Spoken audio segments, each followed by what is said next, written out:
السلام علیکم ورحمۃ اللہ وبرکاتہ۔ الحمد للہ رب العالمین، والصلاة والسلام علی حبیبہ سید الانبیاء واشرف المرسلین، وعلی آلہ الطیبین الطاہرین، واصحابہ الاکرمین الافضلین، وعلی من احبہم وتبعہم بإحسان اجمعین، اما بعد۔ حضرات گرامی، اللہ رب العزت کا ہم شکر بجا لاتے ہیں، اس نے ہمیں اپنے حبیب کریم صلی اللہ تعالی علیہ وآلہ وصحبہ وسلم کے پاکیزہ شہر مدینہ طیبہ میں حاضری کا شرف عطا فرمایا ہے۔ حبیب کریم علیہ الصلاۃ والسلام کا یہ مقدس شہر نہایت ہی منور اور محتشم شہر ہے۔ ہمارے اسلام کی عظیم تاریخ اس سے وابستہ ہے۔ نبی کریم علیہ الصلاۃ والسلام نے سن 5 ہجری میں غزوہ خندق فرمایا، اور اس مبارک غزوے کے تحت متعدد واقعات پیش آئے۔ آج ہم جس مقام پر ٹھہرے ہوئے ہیں، یہ مقام محلہ ہے بنی حرام قبیلے کا، اور حبیب کریم صلی اللہ تعالی علیہ وآلہ وسلم کے مشہور صحابی حضرت سیدنا جابر بن عبداللہ رضی اللہ تعالیٰ عنہ کا مکان اسی محلے میں واقع تھا۔ نبی کریم صلی اللہ تعالیٰ علیہ وآلہ وسلم غزوہ خندق کے موقع پر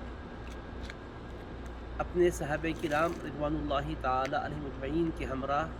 خندق کھودنے میں مصروف تھے، اور صحابہ کرام رضی اللہ تعالیٰ عنہ مجمعین کے لیے یہ ابتلا کا آزمائش کا موقع تھا کہ وہ حضرات فاقہ کشی کی حالت میں بھی خندق کھودنے میں مصروف تھے۔ حبیب پاک علیہ الصلاۃ والسلام باوجود یہ کہ اللہ تبارک و تعالیٰ کے حبیب ہیں، لیکن آپ بھی فاقہ اختیار کیے ہوئے تھے۔ صحابہ کرام نے حضور پاک علیہ الصلاۃ والسلام سے یہ گزارش کی کہ یا رسول اللہ صلی اللہ علیہ وسلم، فاقہ کی وجہ سے ہمارے پیٹ پر پتھر بندھے ہوئے ہیں۔ تو رسول پاک علیہ السلام نے اپنی شکم مبارک سے چادر ہٹائی، تو کیا دیکھتے ہیں کہ حضور علیہ السلام کے مبارک پیٹ پر 2 پتھر بندھے ہوئے ہیں۔ واقعہ یہاں یہ ہوا کہ حضرت جابر رضی اللہ عنہ نے حضور علیہ السلام کو جب دیکھا شدت بھوک کے غیر معمولی آثار نمودار ہیں، تو حضرت سے رہا نہ گیا، بے تاب ہو گئے، اپنے گھر اسی مقام پر تشریف لائے اور اپنی اہلیہ محترمہ سے کہا کیا کھانے کے لیے کچھ ہمارے گھر میں ہے؟ میں نے رسول پاک علیہ السلام کو شدت بھوک میں دیکھا ہے۔ تو وہ کہنے لگی کہ بس ہمارے پاس 1 سا جو ہے۔ تو آپ نے ارشاد فرمایا اس کو پیس دو اور اس کا گوندھ کر آٹا تیار کرو تاکہ روٹیاں پکائی جا سکیں۔ اور پھر وہ فرماتے ہیں کہ میں نے گھر کے ایک پالتو بکری کے بچے کی طرف رخ کیا اور اس کو اللہ کے نام پر ذبح کیا، پھر گوشت تیار کیا، پیسز بنایا، بوٹیاں تیار کی،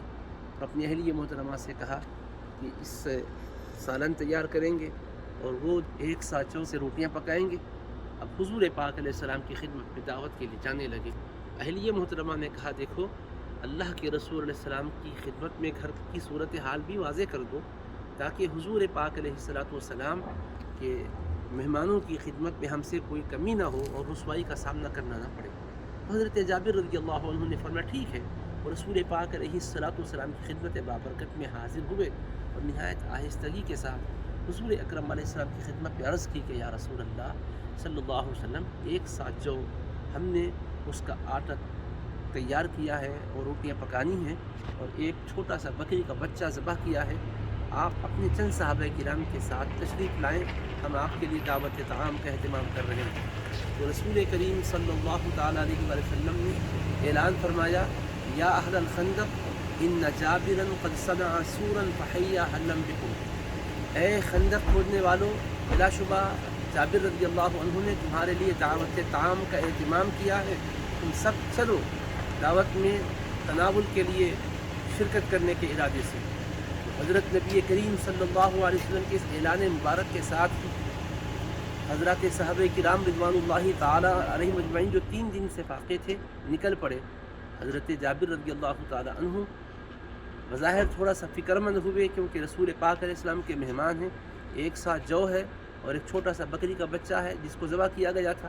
رسول کریم علیہ السلام نے ان کے چہرے کے آثار کو ملاحظہ فرمانے کے بعد ارشاد فرمایا جابر لا تنزلن برمتکم ولا تخبزن عجینکم حتی اتیا، جب تک ہم تشریف نہیں لائیں گے تب تک اپنی ہانڈی کو چولہے سے اتارنا نہیں، اور جب تک ہم تشریف نہیں لائیں گے تب تک نے گوندے ہوئے آٹے سے روٹیاں پکانا نہیں۔ اس کے بعد حضرت جابر رضی اللہ عنہ کہتے ہیں کہ حضور علیہ السلام تشریف لائے اور سیدھا تشریف لاتے ہی ہمارے اس آٹے کی طرف جس کو ہم نے گوند کر تیار کیا تھا جلوہ افروز ہوئے، اور فبصق فیہ وبارک، آپ اس میں لعاب دہن مبارک ڈالیں اور برکت کی دعا فرمائیں۔ پھر اس کے بعد ہانڈی کی طرف متوجہ ہوئے، اس میں آپ نے فبصق وبارک لعاب دہن مبارک ڈالا اور برکت کی دعا فرمائی۔ اس کے بعد ارشاد فرمائے کہ ایک اور روٹی پکانے والی خاتون کو مدد کے لیے بلوا لو۔ چنانچہ بلوایا گیا، روٹیاں پکانی شروع ہو گئی اور ادھر سالن تیار ہو رہا ہے۔ حضور پاک علیہ السلام کے صحابہ کرام 1000 کی تعداد میں تھے، خندق والے، وہ 1 سا جو اور ایک چھوٹے سے بکری کے بچے کو ذبح کر کے تیار کردہ سالن سے سبوں نے سیر ہو کر کھایا، اور پھر کہتے ہیں وَإِنَّ بُرْمَتَنَا لَتَغِطُّ كَمَا هِيَ وَإِنَّ عَجِينَنَا لَيُخْبَزُ كَمَا هُوَ۔ ہم دیکھتے ہیں تو ہماری ہانڈی ویسی بدستور جوش مار رہی ہے اور روٹیاں تیار ہو رہی ہے، اس میں کوئی کمی نہیں آئی۔ اس طرح رسول پاک علیہ السلام کا معجزہ اسی مقام پر ظاہر ہوا۔ اب اس میں ایک دو نقطے میں آپ سے عرض کرتے ہوئے بات کو ختم کرتا ہوں۔ اللہ کے محبوب علیہ السلام کے لعاب دہن کی برکت دیکھیں کہ جب حضور علیہ السلام نے اس گوندے ہوئے آٹے میں لعاب دہن مبارک ڈالا، اتنی برکت ہوئی کہ 1000 صحابہ سیر ہو کر کھائے، اور ایک بکری کے بچے کا کتنا گوشت ہوتا ہے، اور وہ بھی چھوٹا سا پالتو بکری کا بچہ تھا، اس سے 1000 حضرات کھائے، اور بوٹیوں میں کمی نہیں آئی، مسالے میں کمی نہیں۔ برکت جب ہونے لگی تو اس سالن کی مقدار میں بھی اضافہ ہو رہا ہے، تو گوشت کی مقدار میں بھی اضافہ ہو رہا ہے، مرچ مسالے میں بھی اضافہ ہو رہا ہے، اس کے اندر تیل اور اس کے اندر جو زیت تھا اس میں بھی اضافہ ہو رہا ہے، اور ادھر پکانے والوں کوئی خاتون ہیں اور روٹیاں پکائی جا رہی ہیں۔ 1000 آدمی کے لیے اگر فی آدمی 2 بھی اگر مان لے کر چلیں تو 2000 روٹیاں کیا 2 عورتیں پکا سکتی ہیں؟ ان کے حوصلے میں بھی برکت ہو گئی۔ اور لکڑیوں کی ٹال تو یہاں نہیں تھی، گھر میں ظاہر سی بات ہے کہ ضرورت کے مطابق لکڑیاں رکھی جاتی ہے، لیکن ان میں بھی اتنی برکت ہوئی کہ نہ چولہا بجھا ہے، نہ لکڑیاں کم ہوئی ہے، نہ پھر یہ کہ آٹے میں اضافہ ہوا تو پانی کم ہو جاتا تبھی روٹیاں نہیں بنتی، پانی بڑھ جاتا آٹے کی مقدار کم ہو جاتی تبھی روٹیاں نہیں بنتی۔ تو جس کی جتنی مقدار کے لحاظ سے اضافہ ہونا تھا، اس لعاب دہن مصطفیٰ علیہ السلام کی برکت سے ہر ایک میں اسی طرح کا اضافہ ہوا، اور حضرات صحابہ کرام سیر ہو کر کھائے، اور یہ حقیقت واضح ہو گئی کہ رسول کریم علیہ السلام نے جو فاقہ کیا ہے یہ مجبوری کی بنیاد پر نہیں بلکہ امت کی تعلیم کے لیے ہے۔ اسی لیے ام المؤمنین بی بی عائشہ رضی اللہ عنہا نے امام الانبیاء علیہ السلام سے گزارش کی تھی، تو آپ نے فرمایا یا عائشہ لو شئت لصارت معی جبال الذهب، اے عائشہ اگر میں چاہوں تو یہ پہاڑ سونے میں تبدیل ہو کر میرے ساتھ چلنے لگیں گے۔ لیکن رسول پاک علیہ السلام نے فقر کو اپنی مرضی سے اختیار فرمایا ہے۔ اللہ رب العزت ان مبارک قربانیوں کے صدقے میں ہمیں دین پر استقامت عطا فرمائے، اور حبیب پاک علیہ السلام کی پاکیزہ سنتوں پر عمل کی سعادتیں بخشے، اور بروز محشر حبیب پاک علیہ السلام کی شفاعت سے شاد کام فرمائے۔ وصلی اللہ تعالی علی خیر خلقہ وآلہ وصحبہ اجمعین، والحمد للہ۔